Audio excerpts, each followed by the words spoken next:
Welcome back to the Done Deal show. I'm live with the brilliant Ben Jacobs ahead of the last weekend of Premier League fixtures, in the midst of a potential takeover at Liverpool, the World Cup looming large, transfers starting to pick up a little bit more pace in the last few days.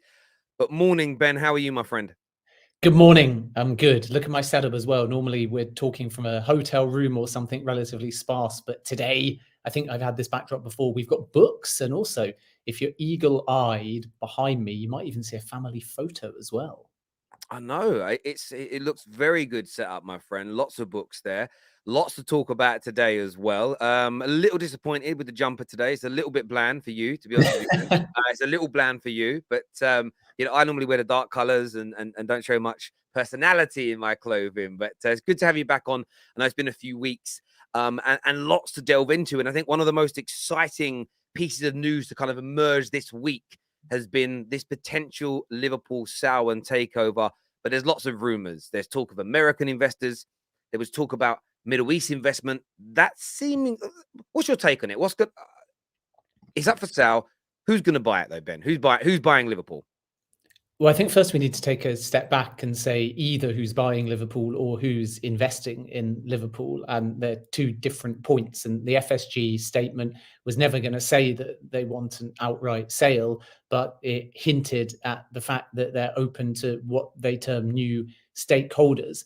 And what that means, if it's to be taken at face value, is that Liverpool are outsourcing a tender for investment, which may be for minority investment, which they've done before, or it could be an outright sale. And my understanding is that this is taking place out of Liverpool's London office, and it is likely to take quite some time. So everyone's got Chelsea in terms of the price and the process in their mind, but let's not forget that was very atypical and fast and forced.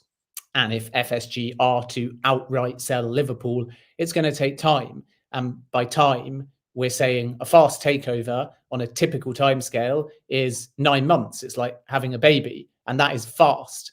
And a normal or even slightly slow takeover can take a year and a half. And you can even say 2 years might be the case, because after you've decided that you're going to buy a football club, you've still got to do all of the due diligence, and the price can change and you can still potentially pull out. And then the final steps, which everyone knows about, which can be a little bit quicker, unless, of course, you're a Newcastle United supporter, is the owners and directors test and the transfer of funds. And all of that seems quick, and by then it's in the public eye.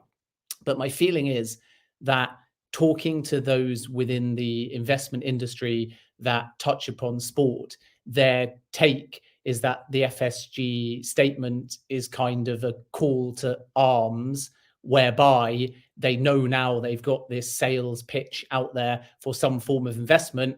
And then by making the statement on top, they also alert others to the fact that they can make a formal approach. And more now, when big clubs want to sell, they're going through a rigid tender kind of process rather than necessarily doing the deal themselves. So then, coming back to your question, this is a sales process being led by Goldman Sachs, which is effectively formulated for Americans. It's being done by Americans for Americans. So my feeling is that the favorite, if we can use a transfer term, or the front runner to invest or buy in Liverpool at some point, and a deal is by no means definite, is probably some form of American-led consortium. And then there are those closer to home that could even partner with an American-led group.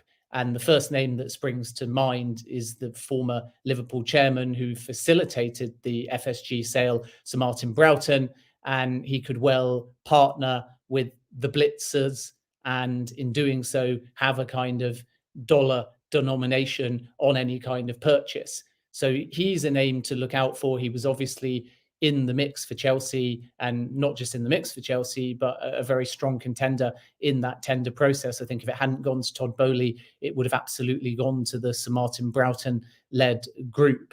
And he not only has an affiliation with Liverpool, but he knows, albeit historically, about how the sale process worked then, and he knows a little bit about the incoming ownership group because of his role at the time when they ended up taking over the club for only 300 million. Let's not forget. So Sir Martin Broughton is one to watch.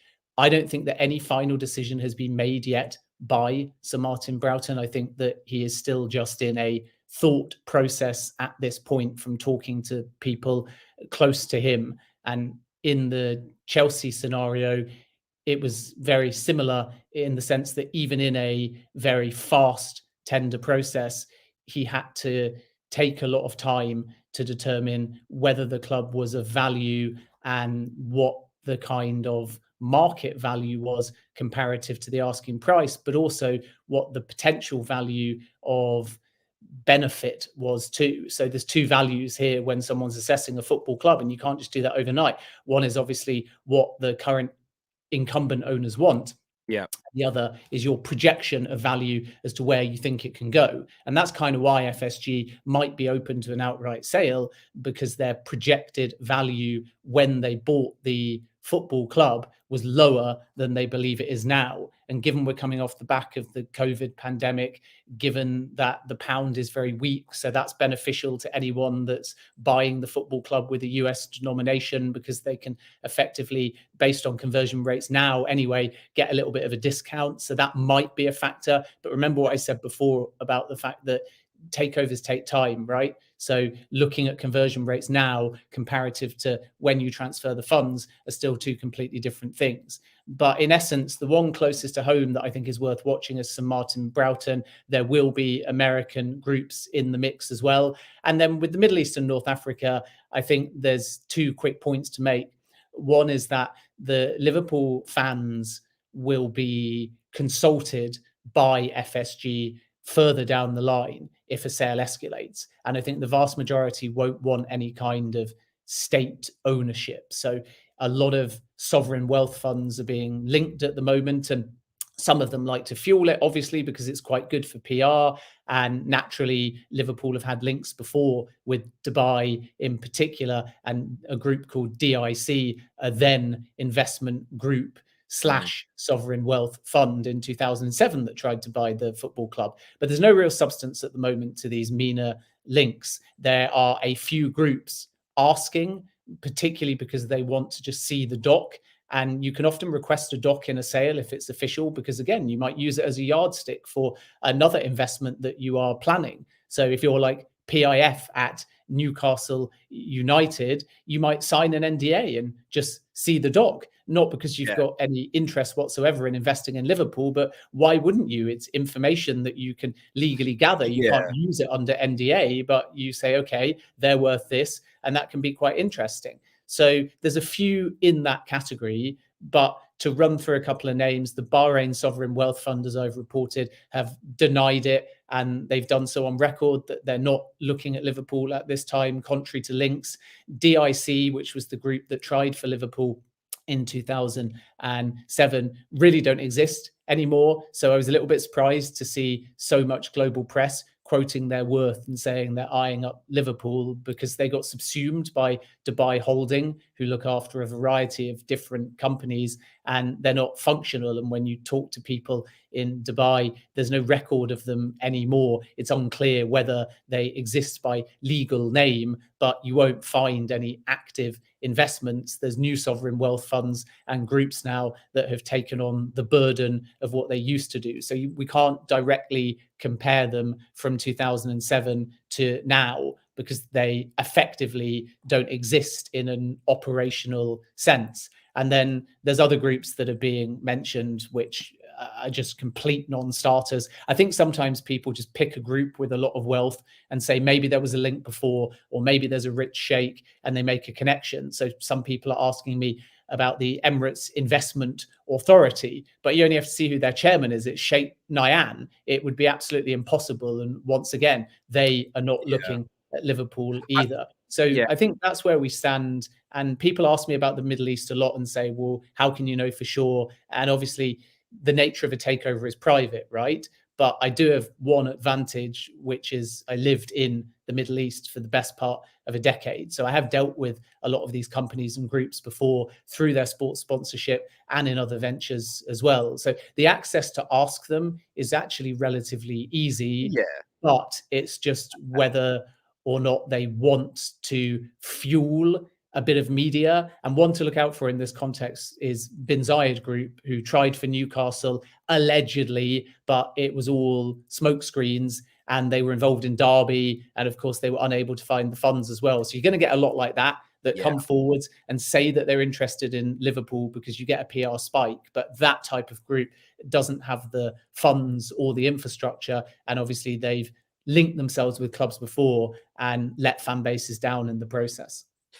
Listen, totally get where you're coming from. And so I did a video a couple of days ago that was in response to sort of mainstream media websites kind of printing the headlines of the Buy International investment agree to the new asking price or are set to meet the new asking price. And then nothing happened after that. I've seen some content creators close to Liverpool talk about how in January, a Dubai-based group is going to take over. And for me, it was a little bit like, I need to speak to Ben, because I'm obviously not going to reveal what I'm about. I'm going to touch on it, but obviously I know who you've worked for and the relationships you have within that region of the world, and connected to other clubs in recent takeovers, the connections that you have. So, of course, I'm going to trust your opinion on this right now. It does feel like the very early stages, as you say, but I'm getting the feeling that, and this isn't a negative for Liverpool, I'm getting the feeling that it feels more likely to be American-led, American/stroke Western-led, if we want to put it into a particular region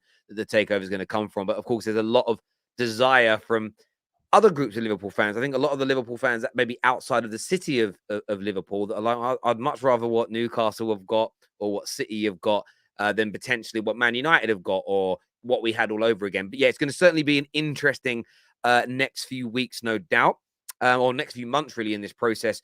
Viewers, do us a big favor this morning and smash the like button. More to come for you in relation to Arsenal and potential bids being reported for the likes of Mudryk. We're talking about Saliba's new deal. That's all to come later on the show.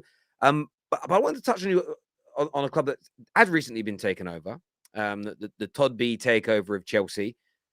Graham Potter has been installed. Things are a little bit murky at this moment in time in terms of results as they go into this massive game tomorrow against Newcastle. But there is some positive news at the moment surrounding the deal for Christopher Nkunku is being reported as almost done or very close to completion. What is the latest on Nkunku going from RB Leipzig to Chelsea? So not a lot has changed, but Chelsea have already made the progress. So it's just all about finalising the deal, and Chelsea have been confident for the best part of 6 weeks, really. And you can understand why Nkunku and Leipzig don't want to comment or even formalise anything at this stage, because we're heading into a World Cup and a break. But Chelsea's plan has always been to get this in place, at least privately, in a 100% done deal sense before the World Cup. Now, whether they announce it at that point is another matter, but that is Chelsea's approach. And they are able to escalate a deal because they've chosen not to trigger the release clause. And the advantage of that is that, yes, they have to pay more, but they pay more on their own terms. And I've said many times on this show that it's not just about the price when you complete a transfer, it's also about the structure. And clubs, especially post-pandemic and under financial fair play, like a preferential payment structure. It can work both ways. With Fofana, Chelsea chose to give Leicester the preference in the structure and pay them a lump sum and get that for a lower non-world record fee. But with Nkunku, it's kind of the opposite. They'll pay more, but in paying more, they'll be able to get the deal done on their terms, and they don't have to wait for the release clause to become active. And that gives them options to get the deal done before any other suitors. And Nkunku is in majestic form, so Chelsea can be very excited about this one. So there was a secret medical, as has been widely reported now months back, and there were Chelsea medical personnel present. So that part's done. And Nkunku has effectively agreed in principle to the deal. And similarly, Chelsea and Leipzig have an in principle agreement. And the reason sometimes why you delay going from in principle to signing is because at Chelsea's end, for insurance purposes, for price purposes, even just generally in terms of formalizing the deal, they might want to wait because there's a long period between when they've agreed something in principle and when the player is actually going to join Chelsea, and a lot can change. So it's normal in many ways that you might say, let's wait until the break for the World Cup, or even let's wait until after the World Cup. But make no mistake, at Chelsea's end, they think this is done. At Leipzig's end, they keep saying the same thing, which is not a denial that it's done, simply that they won't comment on rumour. And different clubs operate in different ways. Some will just deny it, at least off record, if they know it to be untrue. And others will constantly tell you they don't comment on transfer rumours. My experience dealing with Leipzig is usually when there's something to be shot down, they will shoot it down. And in this case, they are not shooting it down. They are effectively just saying no comment, which I think Chelsea fans can read into as another encouraging sign. So Chelsea want to get this one done as quick as they can now, and they've got no reason to think that it won't be completed because it is very, very close, and the clubs have got a strong relationship, and Nkunku wants the Chelsea move. But there is always that hijack danger, given his form, that someone else can come in. And of course, Nkunku wants Chelsea at the moment, but legally speaking, he's not exclusive to Chelsea at this point and won't be until all of the paperwork is signed. And that will be the next step. And it's exactly what Chelsea need, really, because he's had a brilliant season once again off the back of 21-22, where he scored 20 league goals and 35 in all competitions. And this season, he's got 12 in the Bundesliga in only 14 games and 17 in all competitions. But it's not just that. He offers the creativity. He makes space for other players. He chips in with assists as well. So you've got a complete package player who is also still only 24. And that's exactly why Chelsea want him. And at this stage, they've got no reason to think they won't get him either. Yeah, he certainly looks a talent, and Chelsea certainly needs some reinvigoration in that attack. In terms of the overall situation at Chelsea right now, I mean, they're staring down the barrel at 3 defeats in 4 games. Potentially 3, sorry, it could be 4 in 5 games. It could be 3 on the bounce if they lose to Newcastle. A horrible time to lose as well with the World Cup break. You know, fans will stew on that for the best part of sort of 6 to 7 weeks. Are things, as far as you're aware, going the way that behind the scenes are going the way that the club want? Was this kind of dip expected with all the wholesale change over the past 9 months or so? Well, I think the first thing to say, and Chelsea fans won't like hearing this, but they'll have to brace themselves for it, is that even before Graham Potter signed, he was told very openly and refreshingly by Todd Boehly and Behrad Eghbali that, yes, top 4 was the aim, but if it wasn't achieved, there would be no cutthroat sacking. So there is an appreciation, I think, from the Chelsea board that because they're building something, it's going to take time. And naturally, if you're a Chelsea manager, you're still going to be judged on results on the field. But from Potter's perspective, he had inherited Thomas Tuchel's window. So January will be his first time to move. And we know that January windows tend to be a lot slower than summer ones. So it's unfair to only judge Potter on what he's inherited with so much turmoil, positive and negative change behind the scenes. And until Graham Potter has a window or two and a recruitment team built, and it becomes clear in what direction the multi-club model is moving, his hands are tied to some extent. But the difference for Potter compared to other managers is that it's a step up for him.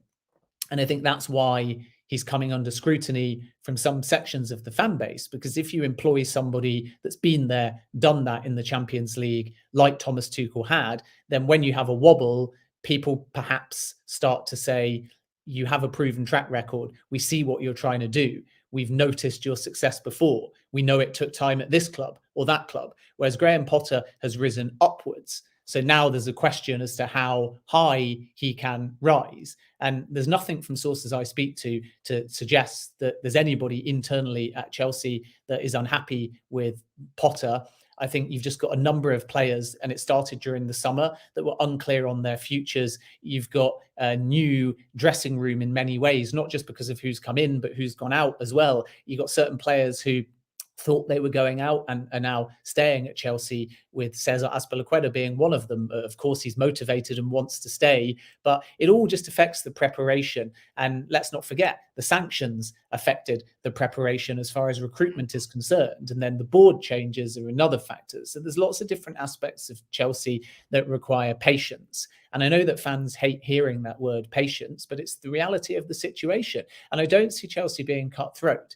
And the only way I think that will change is if the problem becomes Potter, not recruitment, not gelling, not patience, not changes behind the scenes, not more investment. If it specifically becomes Potter, his style of coaching, his style of man management.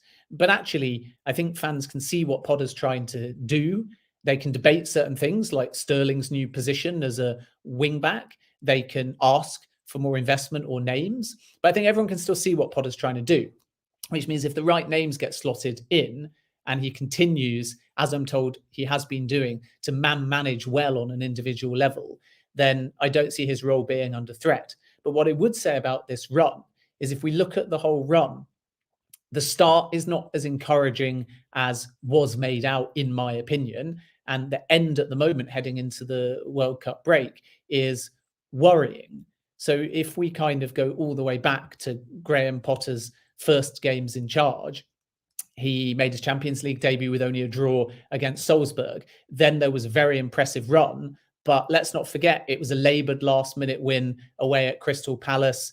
There were good wins against Milan, but obviously Milan at the San Siro helped Chelsea out with an early sending off. The Wolves game certainly wasn't bad. The Aston Villa win could have actually been a loss if it wasn't for Kepa. The Brentford draw was disappointing. Yeah. Manchester United was okay, but still they didn't manage out the game. And then by the time they then played Salzburg and Dinamo Zagreb, they were in a healthier position within the Champions League. Let's not forget that Zagreb, they still fell behind in that game, and Salzburg was a bit of a struggle as well. They were hammered by Brighton, and even though it was only 1-0 against Arsenal, they were outclassed. And then Manchester City, they actually played okay, in my opinion, but they still lost the game. So my point of running through that whole tenure is not necessarily at this stage to look at either the run of games that were undefeated, because some of them they could have lost, or the games that they've lost of late, because there have been some encouraging signs. None against Brighton, by the way, but I think actually against Manchester City, it was a much improved performance, and just the fact that they've got to the knockout stage of the Champions League can be seen as encouraging as well. So it's all bubbling now towards Newcastle, and it feels like such a pivotal game, simply because win or lose, that game lingers now for the best part of 6 weeks. Yeah. So if Chelsea lose it off the back of losing to Man City, off the back of losing to Arsenal, off the back of losing to Brighton, then that may cause some fan panic and concern and change the way they operate in January. Whereas if you beat Newcastle, it just calms everybody. No, look, I totally agree. And I think that Chelsea fans are in this new world, and there's such an overhaul going on. And it's funny because I remember maybe 10 or so years ago, people were telling me that clubs can never create again what they had with Fergie. You could never get another Fergie. And I understand the logic that you probably are very unlikely in football again to have a manager at one of the biggest clubs in the world for a quarter of a century. But what you can create is the model of which was used by Fergie, where there was a continued philosophy from the boys under 8s team right through to the men's first team, as an example, where there was a certain type of profile of player that you bought, that both skill set and personality, generally speaking, there's always going to be some duds that you buy, matches the footballing philosophy and style that you play, the way you recruit, the way that you do business. There is almost there is great cooperation and sort of a seamless approach between all these relevant departments. Chelsea were never that for me. Chelsea were, of course, there was cohesion, and of course, there was things working well behind the scenes, but it was, we'll get the best manager possible and buy the best players possible, and we'll put a team together. And that worked brilliantly in the beginning. And then when everybody else got their money in play and then started to build these infrastructures like the Man Cities of this world did, like other big European clubs have had for years and years and years on end, there had to be a change. And I think Chelsea are going through that seismic change. It's almost, we want to build a style of football. We want to build something for the future. And I feel like the reason that Chelsea is struggling right now is when you actually look at the situation, they have a squad made up of Sarri's players, Lampard's players, Tuchel's players, players from the Roman era merging into the Todd Boehly era, where you probably got players sitting there now with no disrespect to Todd Boehly, no disrespect to Graham Potter, thinking, I came here to play Sarri's football, or I came here to play under Thomas Tuchel, or actually, I renewed my deal because I really wanted to play for Frank Lampard because I've got a lot of respect for him. And I'm kind of making these examples up, but they're hypothetical, but the point stands. It's going to take time to clear out everyone that doesn't want to be there and get a whole new group of people bought into the new direction of the football club. What Todd Boehly and his group have got to get right is that maybe in 3 years' time, Graham Potter moves on, takes over at England, or gets another job, or they sack him because he just he's his ceiling. But that consistency has to remain, because that's how the big clubs operate. Real Madrid don't dramatically change their style and profile of player they want to buy when they change managers.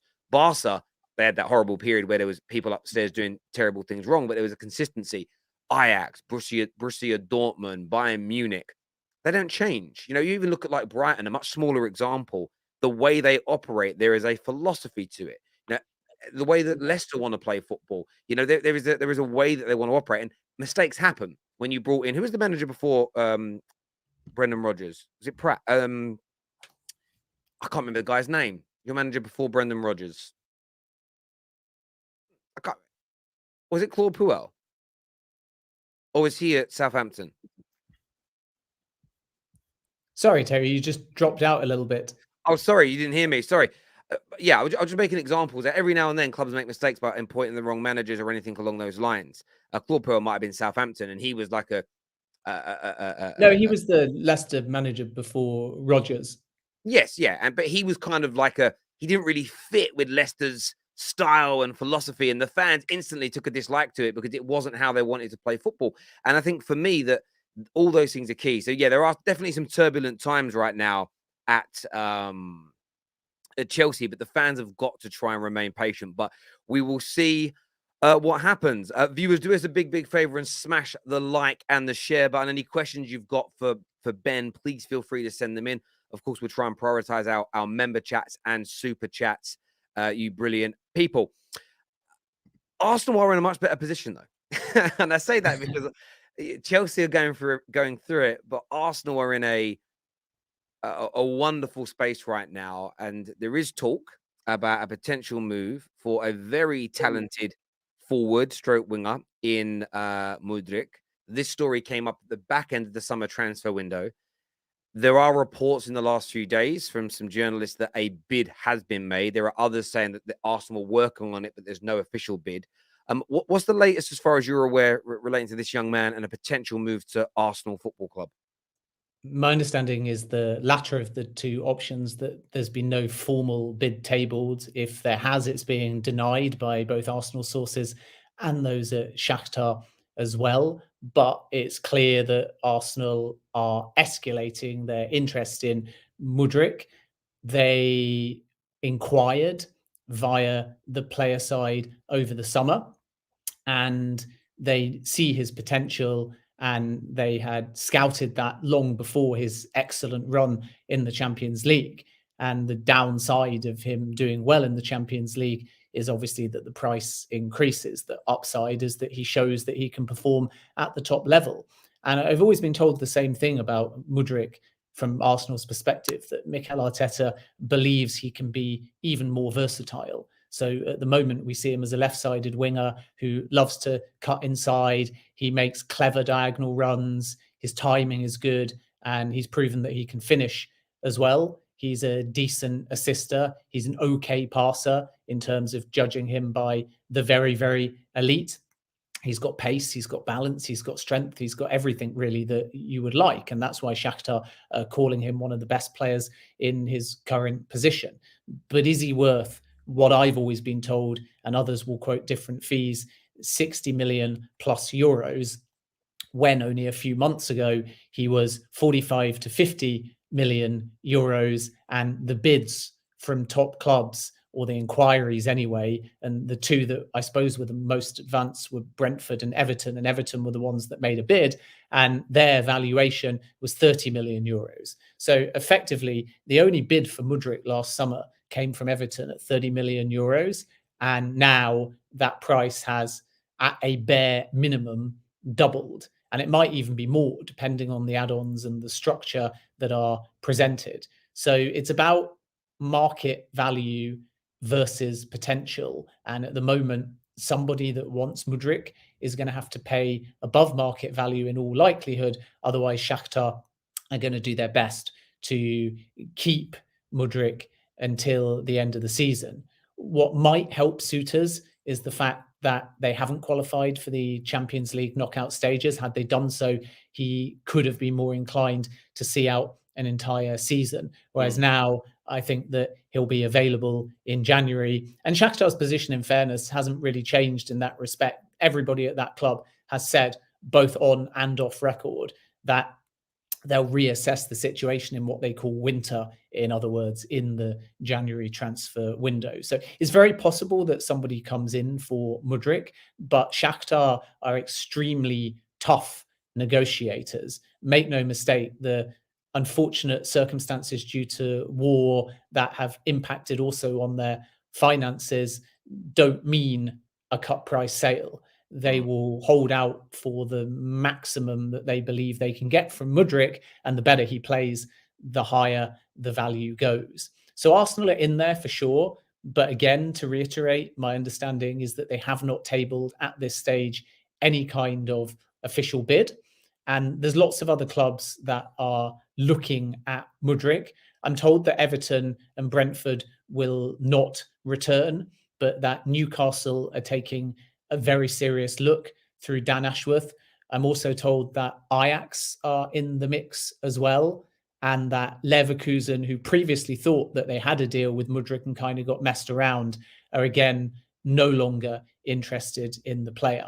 And for those that are interested in kind of learning more on Mudryk, you can go over to my handles. I'll maybe post a link in a bit, because I spoke to Mudryk a couple of months back and I asked him directly, do you want to join Arsenal? And his response was, I can't say no to Arsenal. And I think since that's come out there, his other teammates have heard that, and they now joke that he's off to Arsenal. He's already playing for Arsenal. He'll bring them over to Arsenal with him. So there's a bit of a gag about Arsenal being Mudryk's top destination, but there's also some substance to it, because that's what he said on record, that if Arsenal come calling, he won't say no. And in that respect, even though it's a bit of an odd comparison, it reminds me of Tielemans. Mudryk wants Arsenal, Tielemans wants Arsenal. So it's a transfer at the moment in terms of the player side that's very much in Arsenal's control. Yeah. But in the club-to-club side, it's a lot more challenging. It's going to be a really tough negotiation, especially if it takes place in January, to get Mudryk at any kind of decent value. And we have to wait and see whether that puts Arsenal off. But they're not, as per my understanding, as advanced as certain reports in the last 24 hours. They've not tabled anything official. That's being denied by Arsenal sources that I talked to. It's being denied by Shakhtar sources as well. So we wait and see if they're preparing something. And I think the only other thing to add is that maybe it helps whoever might want Mudryk in January that he and Ukraine are not heading to the World Cup, because naturally he'd be the kind of player, if he was at the World Cup off the back of a Champions League, where by the end of the World Cup, the price could suddenly be 75 or 80 million. So maybe some of the suitors will be glad that he's not in Qatar. Yeah, no, I think you're absolutely right. I mean, I was quite happy for him that Marcus Rashford was picked for England, but I would rather him not gone. I'm not going to lie. I'm nearly always club before country, but with the World Cup being in the middle of the season, I think whether it's your players being injured or a target of yours being put into that shop window, yeah, I wouldn't want it either. So yeah, I totally get where you're coming from. And I think Just quickly as well, Terry, because I've seen on. it in the comments, people are sort of saying, well, of course he's going to say he couldn't say no to Arsenal. If you haven't heard the interview, he was asked directly a couple of times about a league that he'd like to play in. And he said Premier League. And then it was followed up about specific clubs. And he was presented in the question by me with a choice. Is there any particular club that you would like to join? Arsenal, Real Madrid? And he replied, Arsenal are a really great side. I like the manager and the way they play. And then the follow-up was, would you join Arsenal then above other clubs if they came calling? And he said, from my side, I couldn't say no to Arsenal. So it wasn't just a case of any top club is great. It wasn't just a case of putting out a rumor and having him fob it off generically. He brought up Arsenal, and then in the follow-up, he said he couldn't say no to Arsenal. And he had the opportunity to talk about Real Madrid and one or two other clubs as well. And then when you add that to the fact that other players have now said on record, they joke with him, he's already at Arsenal, I think that tells you where his club of preference is at the moment. But a club of preference doesn't mean anything if the club of preference doesn't make a bid. So that's what we're waiting to see whether it happens. Well, I just want to quick a little mic drop there from Ben to the pushback. I always say this a bit. We'll go and actually watch interviews and listen to what's said and the way it works. Of course, yeah, as you say, it wasn't just would you join Arsenal in like one of those kind of vox pop kind of interviews. It was genuine. But he is a talent. But of course, you don't want to overpay for players for multiple reasons. One being you don't want to run out of money, as it were. But I think Arsenal fans know they need to strengthen. I mean, they're in a title race, as far as I'm concerned. Some people still prefer to wait until later in the season, but you can't be in a title race, even if you think it's the last 5 games, 8 games, whatever it may be. To be in that position, you've got to do what Arsenal were doing now with Chelsea around, and maybe a bit more strength in depth. A little bit. I mean, when Luis Diaz joined Liverpool last January, that really gave that team, that squad a kick. Tottenham signing Kulusevski and Bentancur. I think that's what Arsenal have got to try and do. And maybe it is Mudryk. Maybe he is the individual that just gives them an extra string to their bow in that attack, scores some extra goals, wins them some additional points. Maybe they wouldn't quite be able to get without him and that extra body. So it's going to be certainly interesting to see what Arsenal do in that space. William Saliba, and he sensational season.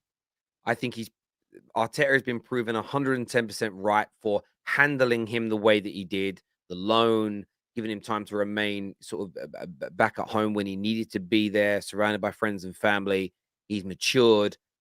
There's an argument that he's been the best centre-back in the Premier League this year. He's certainly been in the top 2 to 3, in my opinion. Talks of a new deal. The formal conversations are happening. Most parties appear, according to the media, confident that this will get done. What's the latest in your view of Saliba signing the thing and renewing his deal at Arsenal? I think with all of Arsenal's contract renewals, they're confident. Saka they see as untouchable, at least in the short term. Martinelli told my colleague James Benge at CBS that someone just has to give him a pen. And Saliba's the more complicated one because of the time left on the contract and the backstory.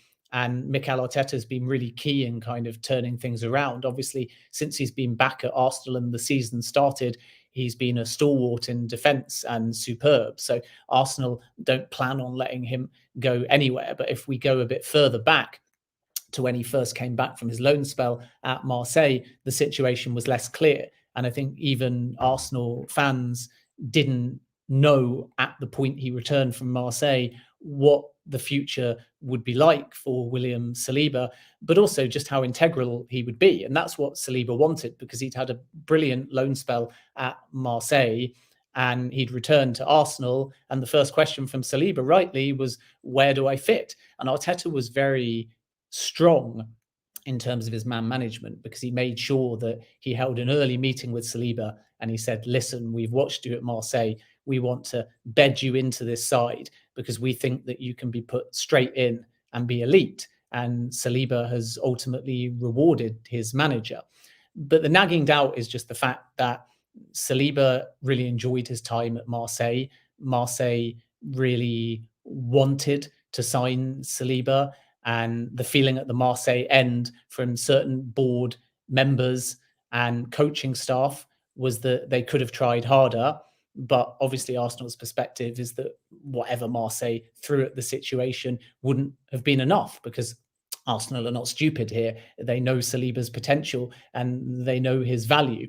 So I don't think that Marseille are a contender anymore to rival Arsenal for any kind of signature. I think it's all just about whether Saliba wants to stay in the long term on Arsenal's terms or insert his own terms. And it's the same, by the way, with Saka as well.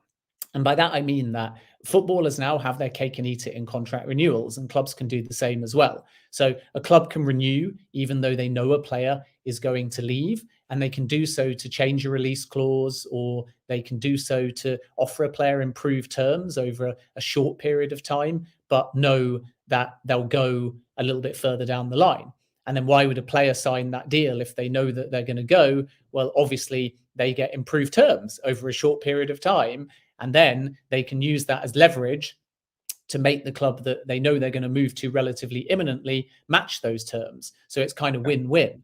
The player side, they can say, well, if we don't qualify for Champions League football, you've got to let me go in certain circumstances across European football. When there's release clauses, the release clause can be set intentionally low. And that's been the case with Nkunku. So if that release clause is triggered, it's not sky high. It allows clubs to get a deal that actually is currently below his market value. So again, the player knows they've got an out. And I think all of this is running through Saliba's mind. And the reason I say that is because in the long term, he knows now that PSG in particular, who are desperately looking for centre-backs, really like the player. But Arsenal's perspective and Saliba's perspective is that that may come later down the line if the player, for personal reasons at some point, just chooses to go back to France because he really enjoyed playing in France. But I think all of that is for the future, somewhere further down the line, and is a hypothetical. I think in the shorter term, there is a full expectation, as I understand it anyway, that Saliba will sign, and will sign a long-term deal, but it's all about those terms. And the deals don't really mean anything. And this is the thing, that we celebrate contract renewals, but if it gives a player an out in a window's time, in a year's time, without Champions League football and so on, the contract can be worthless or can be drafted in a way that benefits the player. So the discussions with Saliba, they're not as simple as just, what are we going to pay you and what level within the wage bill are you worth?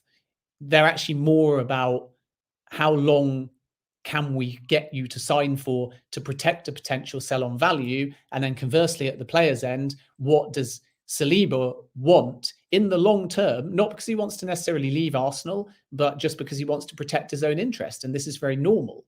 So contract renewals are just a lot more complicated than perhaps some fans realize. It's not just about, does he want to stay? Why hasn't he signed? It's about, does he want to stay? But what options does he have to protect himself? And if he stays, what level of wages and incentives will he be given? And of course, that's all very normal. But the way that it changes sometimes now is just that players increasingly don't want to be priced out the market. If in European football, there's release clauses, I'm talking more generally now. And also, they want to make sure if they stay at a club that hasn't qualified for Champions League year on year on year, even though Arsenal are flying at the moment, they again have that out to go somewhere if they think it's right for their career. So then you don't get a Wesley Fofana situation where they have to kind of force their way out of the football club. So the short answer, not that I ever give one, but the short answer is that Saliba is expected to sign. Arsenal are confident that he will sign. They're equally as confident that Martinelli will sign and that Saka will sign. But that doesn't stop clubs window planning further ahead. So you're going to get a concurrent kind of narrative here where clubs working multiple windows ahead are exploring the Saliba situation, whilst at the same time, Arsenal are confident that he'll sign. And that is not a contradiction because clubs work multiple windows ahead. So clubs will be linked, but that doesn't mean that they have any imminent possibility. And clubs will also be linked because of the contract situation. And there is that opportunism to say, well, just don't sign, and then we'll get Saliba at a bargain. So that's a factor, and that's why Arsenal want to get this done as quick as possible. And as I say, at the Arsenal end, they have no reason to believe now, because of his form and how settled he's becoming, that Saliba won't add his name to a growing list of Arsenal players that are expected to extend.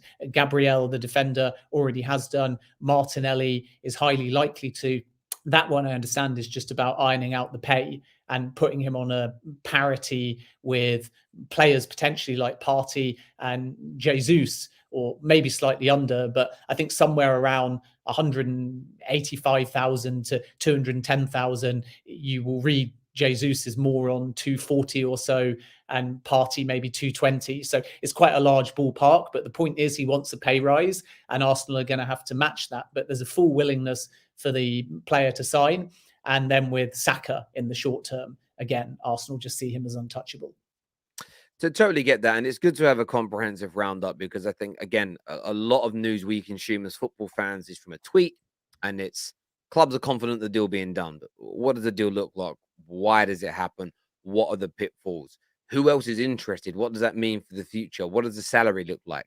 And I think this is key. And I think for Arsenal fans, focusing on how much you're prepared to pay these very talented youngsters is key, because I hear Arsenal are in an amazing position right now. The team's playing beautiful football, top of the league, in a title race. It's amazing.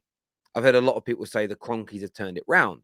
My view is, and this is just the way I perceive the elite end of the spectrum in football, well, you'll know the Cronkies have turned it round when a club in 18 months, 2 years, even if he's just signed a new deal, says to Saliba, we'll have you, but we want to give you 450 grand a week.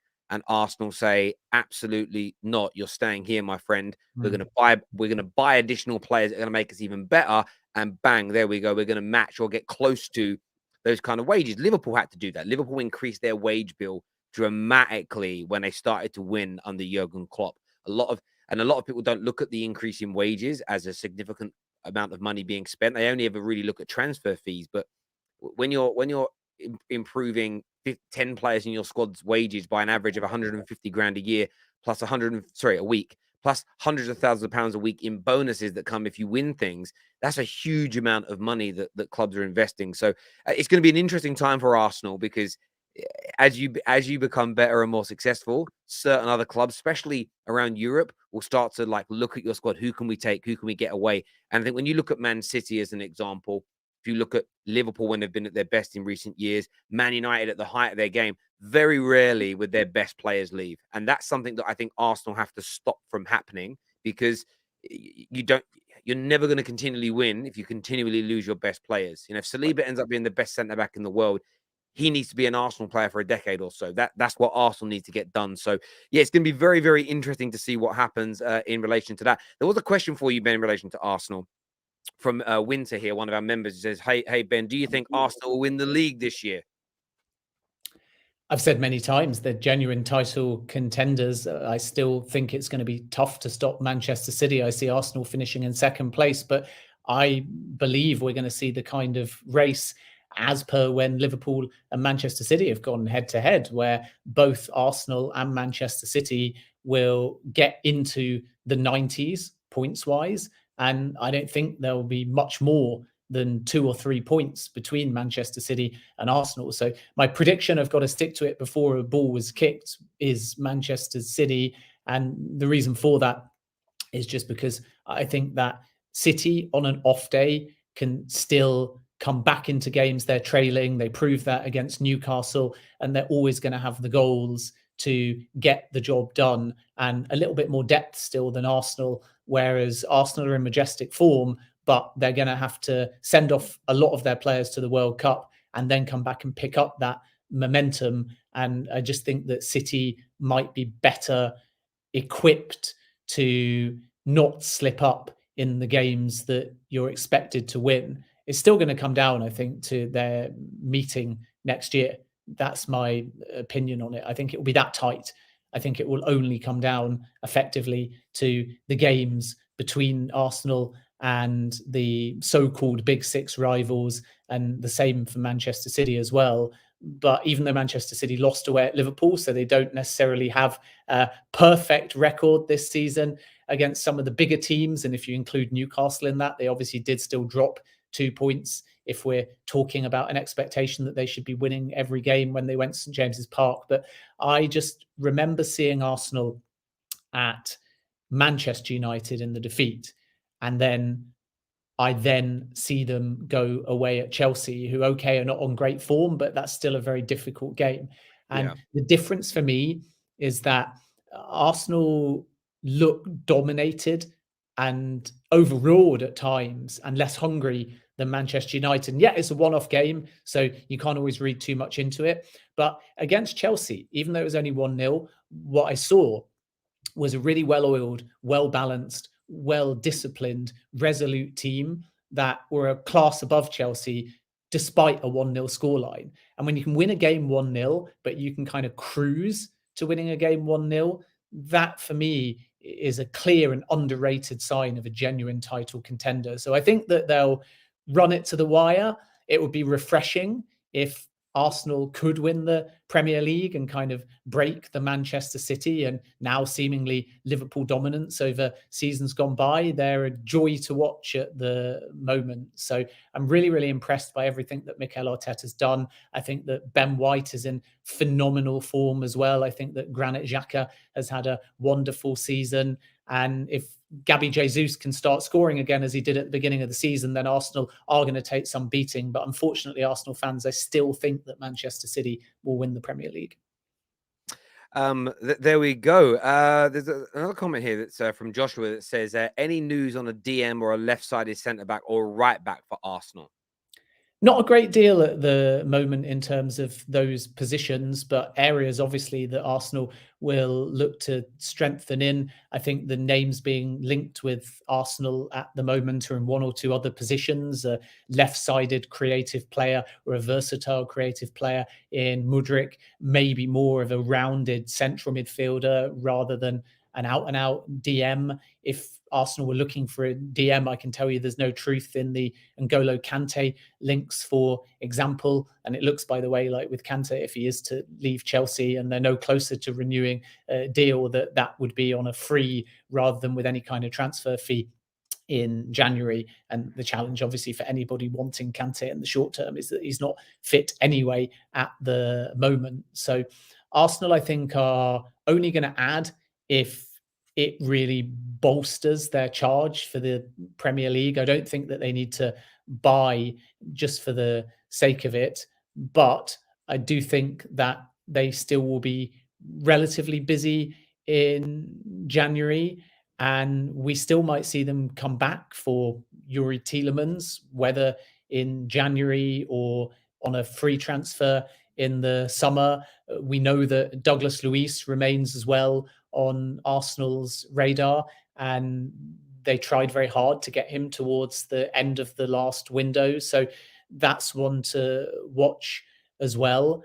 And then we will wait and see whether, say, Danilo comes back onto the Arsenal radar as well, linked and got a lot of Arsenal fans excited during the last window without any real progress or substance. But it's one to watch because it's a player that Arsenal inquired about. And then beyond that, I think that Arsenal are really window planning, as it's often called.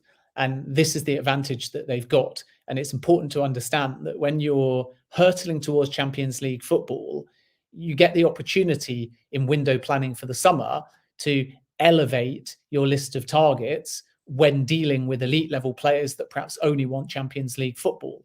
And this is also, by the way, where I think the All or Nothing documentary can help as well, because it gives a player insight as to what the dressing room is like and how things have been turned around. I think at times, by the way, Arteta shouts and screams and wears his heart on his sleeve. And personally, if I was a footballer in that dressing room, I might be a little bit terrified at times. But I think generally the All or Nothing documentary and Arsenal's form as well all just show progress. And I know it's weird to compare a documentary to Arsenal flying at the moment on the football field, but my point is just that players score things so objectively these days when deciding on a club.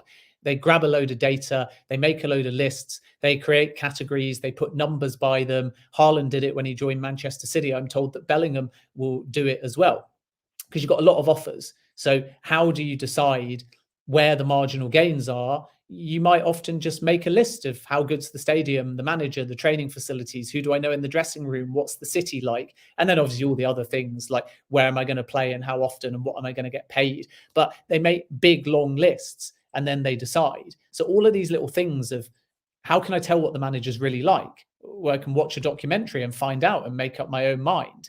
And then are Arsenal going to get Champions League football? Well, an emphatic yes appears to be the case. So this helps Arsenal plan. And I think that last January, this was my understanding anyway, when they were linked with Vlahovic and they made a bullish bid, the challenge with that type of player was, again, that nobody knew where Arsenal were going to be. And they were flying in January of last season, but they wobbled and then they ended up missing out to Spurs. This January feels different because I think there'll be more trust in players, not just with where Arsenal are in the table and their high likelihood of Champions League football, but also the process. And that's why I mentioned the All or Nothing documentary, because you can again see Arsenal as a prospective player and you can have followed along and you can go, I actually can see the development, the personalities, the progress, the facilities, the mentality. And this is why I'm full of praise for Mikel Arteta at the moment, because he and Arsenal have adapted and improved and found a way to make transfer windows and what they've already got at the football club work. And that progress is now not speculative. It's not unpredictable. It's consistent and it's evident. And that should get Arsenal fans excited, because the progress isn't going to stop here. If everything goes according to plan, it will continue into January and next summer. So although I think January will be busy, I think it's the flex that Arsenal might have next summer that's going to be most interesting to me. Yeah, without a shadow of a doubt. We have another comment here from Billy T, one of our members, says, hi guys, is there any truth in United's interest in Enzon Fernandez? Not something that I've really been across, to be honest with you. Enzon Fernandez is a central midfielder at Benfica, and the links with Manchester United are normal because they've scouted the player, but so has most of the world's elite. Liverpool were actually the ones with a longer standing interest, and Barcelona have also looked at the player as well. And Fernandez has had a really, really strong season with Benfica. He's impressed at domestic level and European football as well. And he's a young midfield starlet who has got a lot of maturity. And I think the uniqueness for me is just that he's very unselfish, and lots of players have unselfish qualities, but what does it actually mean in practice? And sometimes it's playing an extra pass. Sometimes it's tracking back and responding well to losing the ball. Sometimes it's pressing. Sometimes it's spotting a teammate in a better position than you. And those are not new qualities, but they're associated sometimes with defensive midfielders. They're associated with wingers. But if you look at Fernandez, he's got a load of those qualities, and yet he's scored 3 times. He's assisted 4 goals on top of that. So he knows when to be unselfish, but he also knows when to be clinical and ruthless. And for a player of his age, to make those split-second decisions and usually make the right call, it really, really is very impressive. So Manchester United are in the mix as well. I'm not aware that they're advanced in any capacity. I don't claim to have made too many inquiries on the situation, though. But what I do know is that Liverpool have looked substantially at the player in the past without ever moving. He's on their radar. And there's a fair few others in European football in particular that are keeping very close tabs. And that's absolutely no surprise, because he's been one of the top performers for Benfica. But like I said before, he'd be well suited to the Premier League because he's got speed of mind, and that's the metric that clubs love and find so tough to measure. It's really easy to measure a physical attribute. It's really easy to look at stats. It's really easy to project development or look at physicality or pace. It's really hard to train and coach speed of thought or mind, and that's what Fernandez has got.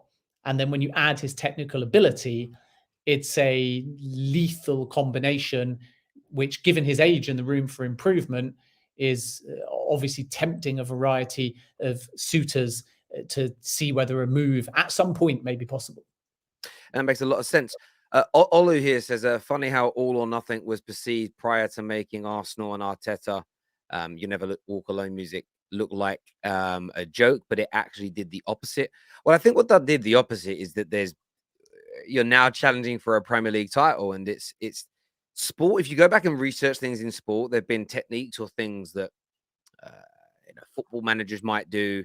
I believe Sam Allardyce was the first manager to bring sports science into the Premier League. People actually don't ever credit him with that, and he speaks about how when he did that, it was laughed at. Like, why would this help footballers? How is this going to help us? And it works. There are boxers and there are MMA stars and there are whoever else, and I'm sure this works across all sports, who try new techniques or try different ways to get into the minds of people. And often new techniques in all walks of life are laughed at to begin with, but then once they start to yield results, they become mainstream. So yeah, I'm not surprised to see that. Thank you very much for that super chat. Before we end, James Maddison, pick for the England squad. There have been links in recent times of Newcastle, Tottenham, and other clubs looking for him. Is he likely now that he's going to be put, if he gets game time for England, is he likely to get a move to I'm not going to say a bigger club than Leicester. I don't want to be disrespectful to you as a Leicester fan, but is he likely to maybe get this move away from Leicester? Yeah, how dare you not call Leicester a Premier League winner a big club? James Maddison's on the radar for a variety of clubs, regardless of what happens in the World Cup, but it will be interesting to see whether the World Cup provokes any kind of earlier move. So let's start with the Leicester perspective, which is they want to keep James Maddison. They've said that very clearly and openly, and to some extent, the Wesley Fofana transfer fee will allow them to be a bit more bullish on the situation. But obviously, Leicester know that unless they end up qualifying for the Champions League, and they did come close for 2 seasons, a few seasons back, that it's going to be tough to keep James Maddison. So the World Cup could influence things if James Maddison gets minutes, and it can also tempt Leicester, because if he does well in Qatar, plays, and I think his role won't be as a starter, but that can benefit him too, because he can come on, he can give you versatility, he can help you kill off a game, he can use his dead ball deliveries to potentially find a bit of quality if you're trailing in a game. And if he makes an impact, then the price is going to go up a little bit, and Leicester could be tempted to cash in earlier in their roadmap. Yet the starting premise for Leicester is not that approach. They're not planning for a James Maddison sale imminently.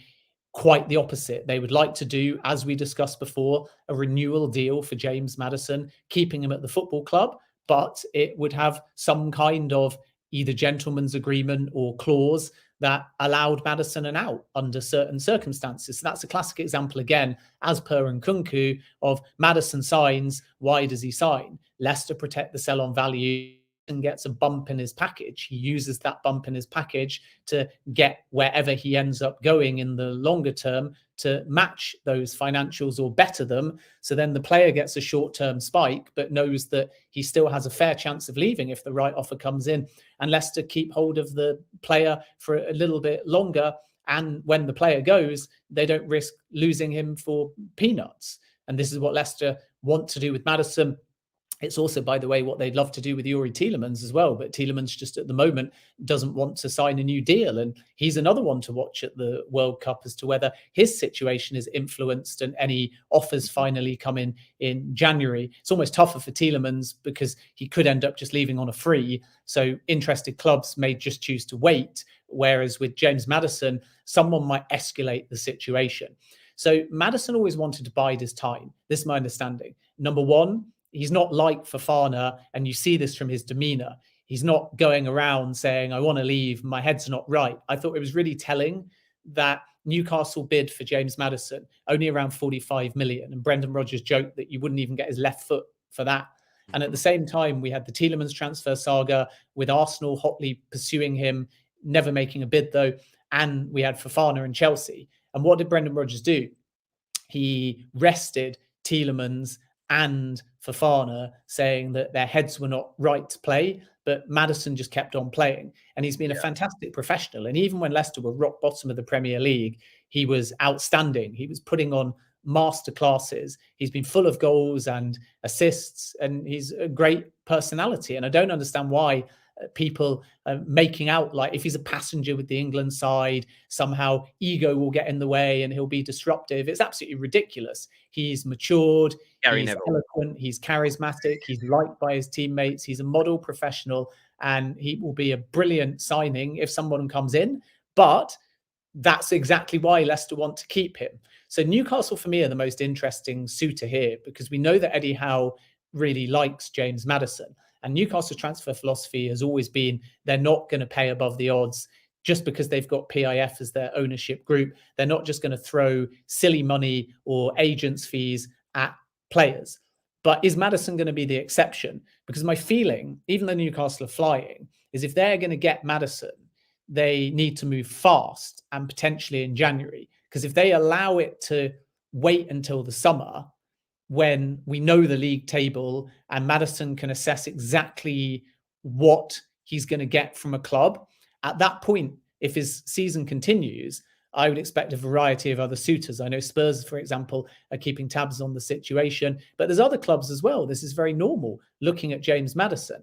And Maddison's preference would be Champions League football. And I'm told that if he was to leave Leicester, and it is an if, so I want to reiterate again that he likes Leicester, he likes Rodgers, even with Leicester seemingly down and out in the early part of the season, Maddison, model professional. But if he's to leave, then he would like to know that he's getting Champions League football in London, ideally. So that's what puts Spurs in a good position. Newcastle could change that. And obviously, they stand a chance now of Champions League football as well. But I sense that some clubs might wait until after the World Cup and try and get James Maddison a little bit cheaper. But if one club bids in January, it could spark a bidding war.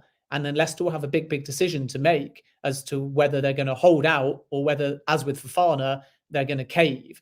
And I think of all the interesting clubs, it's Newcastle that are going to have to be the most aggressive, a bit like we spoke about when Arsenal tried for Vlahovic. It didn't work out, but they were about as bullish as they could be.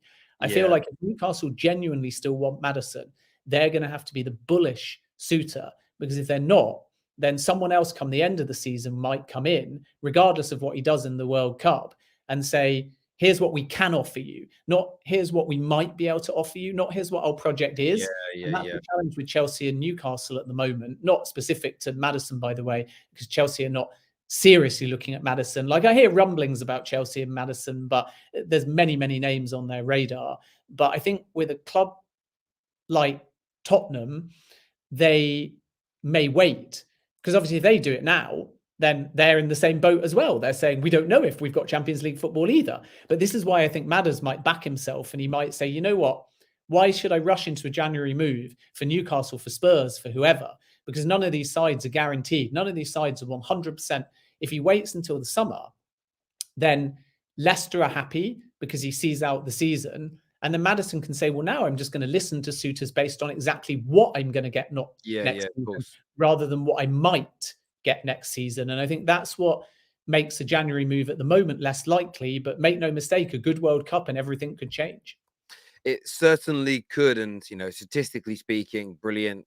On the eye, brilliant, and a very talented player. I'm glad he's with the England squad. And I got a little feeling he could be a bit of a... It isn't like taking a young 16, 17-year-old that no one on the world stage has heard of. He's 25 years of age. But he could change how we play. I think he's a little different to a lot of the other forwards that we have. So, very excited to see him. Viewers, I really appreciate you all tuning in today. Make sure you smash the like button before you leave, subscribe, and turn on the bell notification button. Ben, always a pleasure to speak to you, my friend. And I'm sure we'll speak again soon. At 6:30 tonight, we're live in the studio for the Top 6 show, previewing this weekend's games, reacting to the England squad as well, plus a big debate. Who is the current best centre-back in the Premier League? So make sure you're tuning in live at 6:30. Go to the homepage of the Terrace now and turn the notifications on, bookmark it, and we'll see you all there live. Take care. Goodbye. God bless.